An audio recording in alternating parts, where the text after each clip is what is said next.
오늘 하나님의 말씀은 예레미야애가 3장 33절입니다. 주께서 인생으로 고생하게 하시며 근심하게 하심은 본심이 아니시로다. 아멘. 불은 우리의 체온을 유지해주고 음식을 보다 맛나게 해줍니다. 하지만 불을 맨손으로 만지면 뜨거움을 넘어 화상을 입을 수 있습니다. 뜨거움을 느끼는 고통을 통해 불로부터 우리의 몸과 생명을 지켜낼 수 있습니다. 사실 고통은 우리의 몸과 생명을 지켜주는 신호가 됩니다. C.S. 루이스는 고통은 하나님의 확성기라고 말했습니다.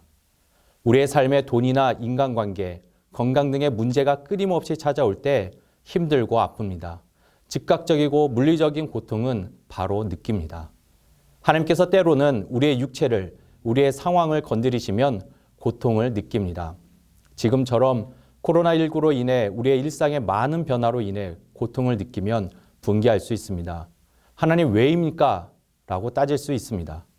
그런데 이와 같은 고통은 나 자신에게 때로는 세상에 무엇인가 심각하게 잘못된 것이 있음을 알리는 하나님의 나팔 소리입니다. 고통은 우리의 시선을 집중하게 합니다. 다른 곳을 바라보고 다른 생각을 하던 우리에게 주의를 환기시켜 줍니다. 고통은 세상으로 향한 우리의 시선을 하나님께로 다시 집중하게 해줍니다. 지금 우리가 당면하고 있는 고난이 어쩌면 우리가 변화할 기회 혹은 우리의 변화를 검증할 기회일지도 모릅니다.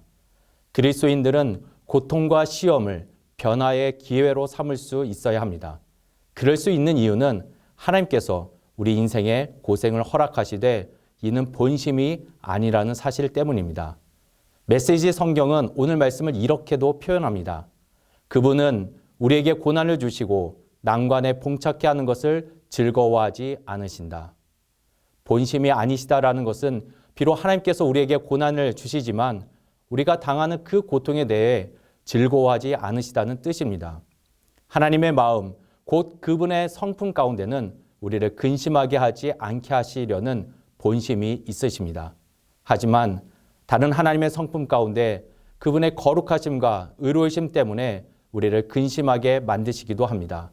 왜냐하면 우리의 죄가 여전히 심각한 상태에 있음에도 불구하고 하나님께서 자비와 은혜와 복을 내려주신다면 이는 더 이상 공의 하나님이 되실 수 없기 때문입니다. 5 빼기 3은 2입니다. 오해가 될 수 있는 상황에서 3번 상대방의 입장에 서 있으면 이해가 된다는 것이죠. 즉, 본심을 바로 알면 이해가 됩니다.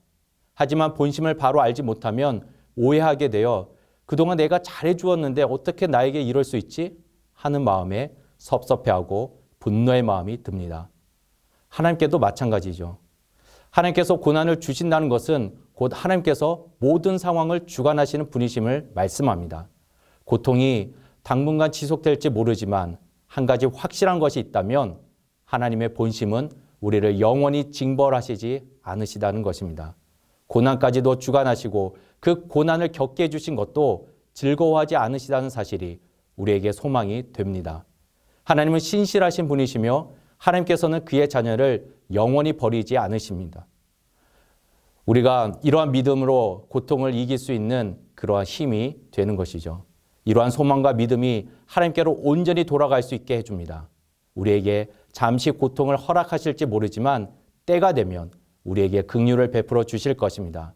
우리를 영원히 버리지 않으십니다. 이것이 하나님의 진짜 본심이십니다. 하나님께서 우리 인류를 구원하기 위해 독생자 예수 그리스도를 보내주셨습니다. 예수 그리스도의 십자가와 부활이 하나님의 진짜 본심을 경험하게 해줍니다. 끝까지 이 믿음 잃지 않고 하나님의 참 사랑을 전하며 살아가는 우리 모두가 될 수 있기를 주님의 이름으로 축원합니다.